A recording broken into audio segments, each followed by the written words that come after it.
Hi, Henny, how are you? Welcome back to the channel, or if you're new here, I'm Teknikolour. The Sims 4 recently dropped new creator kits, including Peacemaker's Grange Mudroom kit, so I wanted to build a house in Windenburg with it. Before we dive in, I post lots of Sims 4 builds, so if you enjoy this, be sure to like and subscribe. You can also support me by using my EA creator code, Teknikolour, at checkout on the EA app. It gives me a small commission at no extra cost to you and helps me keep creating content. I built this on the Cottage MC lot in Windenburg, the world that comes with Get Together, and it's only a 20 by 20.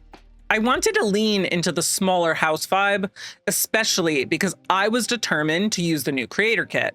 If you didn't know, the Sims team has recently started partnering up with actual custom content creators like Peacemaker. This way, we're essentially getting purchasable custom content from established creators, but anyone can add these kits to their games, including console players who can't use custom content. I've really enjoyed the creator kits we've seen so far, but I personally love a good mudroom, and Peacemaker really delivered with this kit. You'll see more once we get into the interior of this build, but I think you can use the items from this kit in so many ways, not just in mudrooms. The color palette is beautiful, and since all of the items stick to this color scheme, and better than a lot of other packs do, there's so much versatility to this one kit. In terms of roofing, I wanted to do something slightly different from what I typically do and use some roof pieces to add some overhangs and add more character and definition to the build, instead of just simply covering the top. By adding some roofing around portions of the first floor, I think it really helps to make this build fit in with that Windenburg cozy charm, and I'm really pleased with myself for trying something different this time. Since I wanted this to be a smaller home, I knew that I had to get the shape right. I really wanted it to feel really cozy and tiny, but not cramped. So I spent quite a bit of time adjusting the overall size of the building until I felt like I had a space that felt accurate. I've also been taking walks around my neighborhood and noticed that quite a few of these large New York City buildings had little quirks to them. For instance, the first floor might sacrifice a little space by including a little indented area simply for a flower bed or some landscaping. It really helps to give the building itself more visual interest, especially in a towering New York City building that's usually just a tall rectangle. I wanted to incorporate that into one of my builds, and I honestly wasn't planning on sacrificing more space on a smaller lot, but in the end, it doesn't feel like lost space. Plus, I decided to put the kitchen right by that spot, so your sim will be at the sink and looking out the window at the beautiful Windsor neighborhood and see their pretty flowers right at the front of the window. Speaking of windows and the overall design of the exterior, I went back and forth a few times because I originally planned on using the Tudor-style wall paint, but oddly enough, it felt out of place. I think I ended up using a mixture of siding from Cats and Dogs and brick from Growing Together. The combination of the two feels very calm and inviting, especially with the brick being on parts of the first floor and the chimney.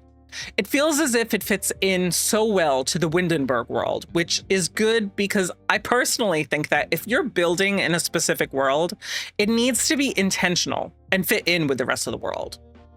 Of course, you can always step away from that and create something purposefully out of place that absolutely fits in beautifully. But I think for the average build, it should really look like part of the surrounding area. Probably because of that mindset, it took me a bit to settle on windows. I'm a big fan of the windows from both packs, Cats and Dogs and Growing Together, but I think that there isn't always enough variety within those packs in terms of windows specifically. You can definitely mix and match and get them to fit in together, but for the most part, I ended up gravitating more towards Growing Together's windows this time. I think because of the way the grills or whatever the inside framing of the window is designed in these windows really spoke more towards the Tudor style. And since I'm not really using much from Get Together, I felt like it fit in a bit more, especially with contrast with this build. The staircase took me a little bit of time to get right because I wanted it to lead into a sort of landing space on the second floor, but still be situated in a way on the first floor that it didn't feel like an afterthought or shoved into a corner, though it kind of is. Here, it carves out just enough space by the front door to be adequate for a mudroom. Though, full disclosure, I do end up increasing the size of the mudroom a little bit later on. I also changed my mind on railings and fencing around the staircase because I kept getting a lighting glitch when I was using the ones from Seasons. Not sure what that was about, but once I chose a different kind, the lighting was normal. Since the base game received its newest kitchen set, I've neglected my previous favorite, Parenthood. So I use that in this kitchen because I absolutely despise when furniture, especially kitchen counters, cover up part of a window. I usually shift my windows up so the sill lines up with the counters. However, the window I'm using here has quite a bit of decoration on the other side, so I couldn't shift the window up. I decided to make the kitchen a step down. This is also where I happened to find a bit of an issue with spacing between the kitchen and the mudroom area. For a little bit, the kitchen shape was a little odd and even diagonal at a point, but once I put a straight wall in and added the entrance in the middle, it separated the kitchen into 3 distinct areas: prep, the sink, and the stove. It's a very small kitchen, but I think because of this spacing and the large window, as soon as you step into the area, it makes it feel more open than it actually is. Plus, by putting the fridge and another cabinet into those 2 alcoves on the side of the window, it alleviates a lot of pathing issues for your Sims, or at least I hope it will. Finally, we've gotten to my favorite part and the inspiration for this build, the Grange Mudroom kit. While I'm using a lot of natural wood tones throughout the build so far, I adore the deep green swatch of the items in this kit, so I just gravitated towards using them. Originally, I had tried putting the bench in the little alcove by the front door, but something felt off about it. While watching this now, I'm realizing the reason's obvious. There's not enough room to display everything I wanted to from the kit with the bench in that bump out. Once I put the shelving units in the bump out instead, I realized that the room wasn't quite wide enough for everything else, so I just extended the room out 1 tile. Now, I could fill this mudroom up with quite a lot from the kit, and that's exactly what I did. I love that there are opportunities to add lived-in touches to rooms built with this kit because of the open shelving options and cutouts under the bench. Even the clutter items that come from this kit are top tier that I will likely be using in a lot of my builds. I'm always looking for ways to make my builds look natural and as if they could be someone's actual home, because that's what I want my sim to have when I'm playing with them. Combining the painted and natural wood items here with the natural door and arch from growing together just works. Plus, the gold hardware blends in seamlessly with the yellow and orange stained glass windows of the doors and arch. Another thing that this kit has that I don't think we have anywhere else in the game is hydrangea flowers.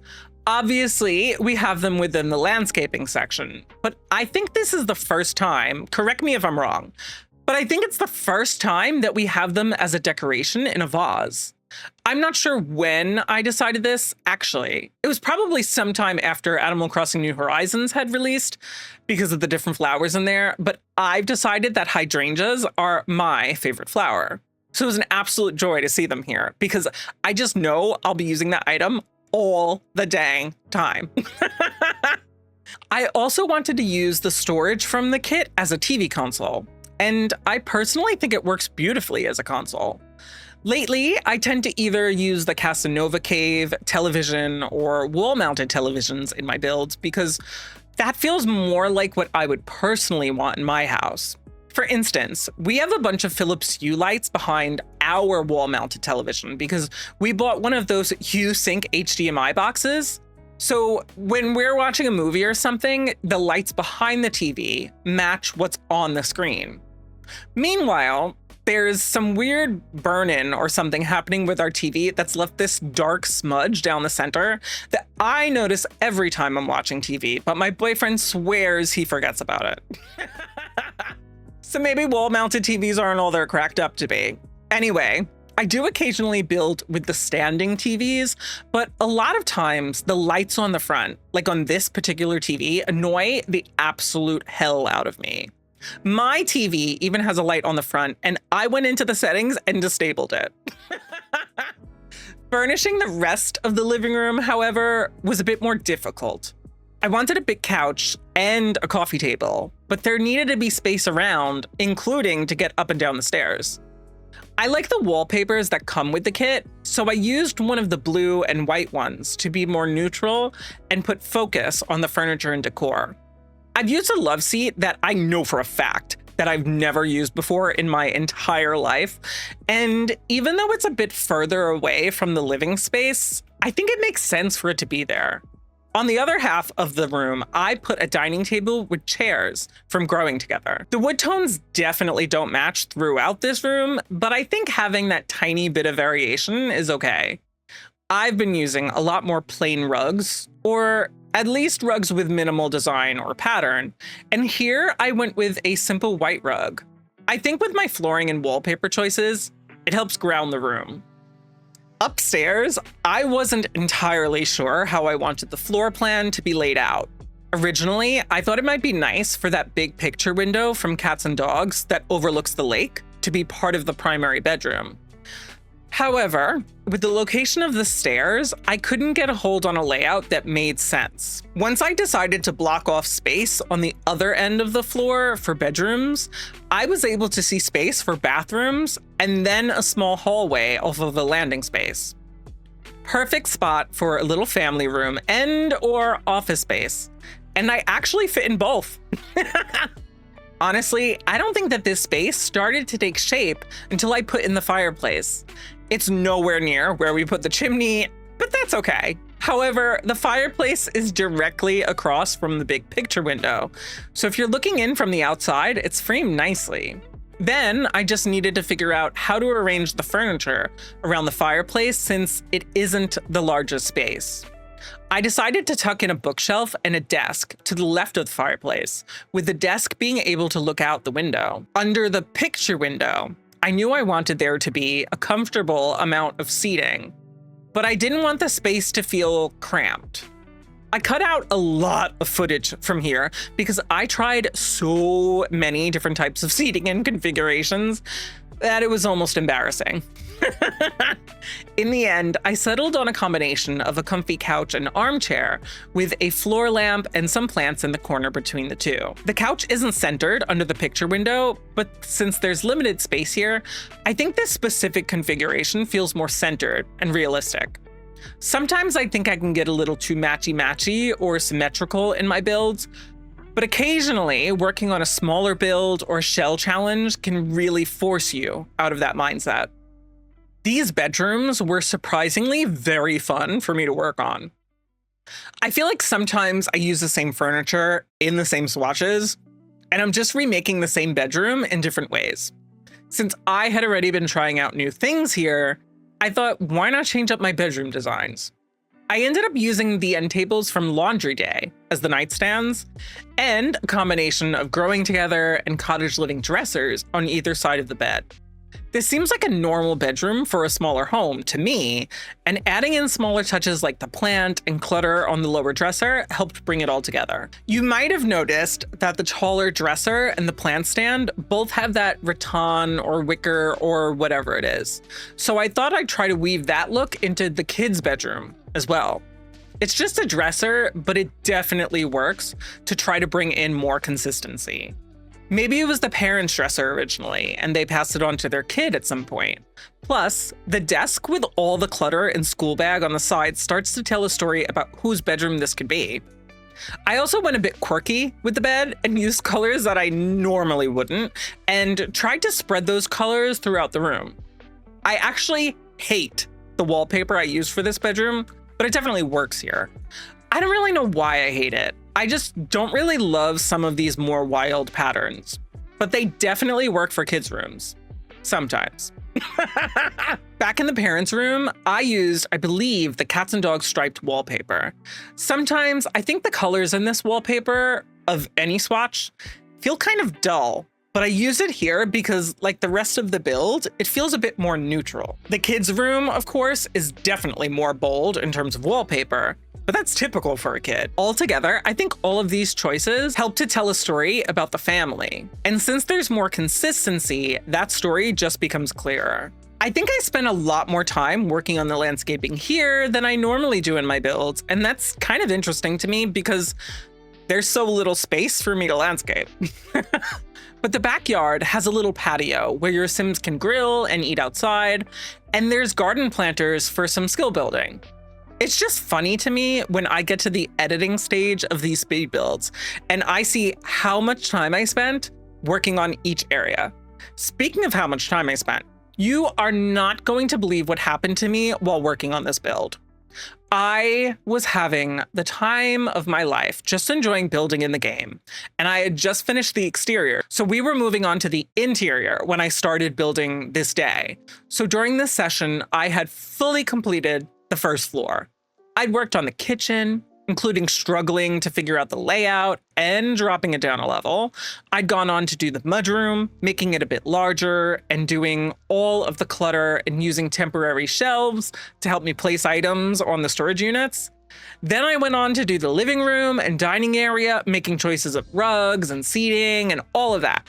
Finally, I was about ready to finish building during this particular session and was finishing up putting flooring down and was about to save before I decided to put the same flooring upstairs before I saved. For the first time this session, by the way, and we lost power for like half a second. I legitimately screamed. And my boyfriend ran in the room to see if I was okay and found me staring incredulously at my PC, which had just turned off without saving. I was so frustrated. I'd done so much work. Honestly, it could have been worse. It was only an hour's worth of work, but I just done the work and now I had to do it all over again. Luckily, my recording was fine. It didn't get corrupted and it captured the entire hour. So I was able to review the footage and do everything over again from that. But please, please, please make sure you're saving your games and save often. I think had my power gone out during the landscaping, I'd be way more annoyed because even though it might not look like it, I did so much here. I really enjoyed putting in some trees and rocks and even doing some terrain manipulation off to the side of the lot. Adding in terrain paint to plot out some pathing for your Sims. It honestly was a lot of fun to work on the landscaping of this build, and really the entire build was really enjoyable for me. But that's basically the entire speed build. Let me pop into the game to give you a quick tour. So here is my build, and I'm really proud of this one. I think this one came out so much better than I was expecting. As you can see on the exterior, there's a little floral arrangement desk over here to work in, and there's a bench out front right by the front door. And then you can come through this gate and you have your gardening planters, you have a little place to play games, and of course, a place to grill and to eat with your family. Once you come in the front door, you can see here is the mudroom, and you just walk straight into the living room and dining area, and then you step down into the kitchen here. And I am just so pleased with everything from the mudroom kit. I'm obsessed. And I loved using Parenthood for this kitchen again, because again, I've really not been using Parenthood that much. And the living room, I think, is just so sweet. And of course, there's like a little coat closet or something right here. Heading upstairs, there is this landing space that you just have this hallway right here. But over on this spot, you have a little family room with the fireplace and the desk. And then over here, you have the kids' bedroom, the parents' primary bedroom with their own ensuite bathroom, and then the family bathroom right over here. I really enjoyed cluttering this little area, like the desk and putting this frame over here. I also love to just tilt my picture frames using the tool mod, if you've ever wondered how I've done that. And then, of course, we have our 2 bathrooms over here, and we have the family bathroom. And actually, I sized down the Home Chef Hustle shelves and put them inside this other shelving unit, and I think it looks really good. Over here is the primary bathroom, and there is, of course, like a wall-mounted shower over here. And then their bedroom, I think, is just beautiful. I love that we have the rattan or wicker or whatever this is that is in the plant. It's in the dresser, and it's also on these lights. And then the kids' bedroom just screams perfect to me. Like, I would have liked this bedroom when I was a kid. And there's a place to do homework, or when your sim gets older, just get him a laptop. Thank you so much for watching. You can grab this build from the gallery with my EA ID Teknikolour. Don't forget to like, subscribe, and hit that bell so you don't miss out on future videos. If you're picking up the Grange Mudroom kit or any other Sims packs, please consider using my creator code, Teknikolour. It's free for you and supports the channel. And if you want even more Sims, I also play my Legacy Challenge live over on Twitch every Thursday morning. See you in the next one. Bye-bye.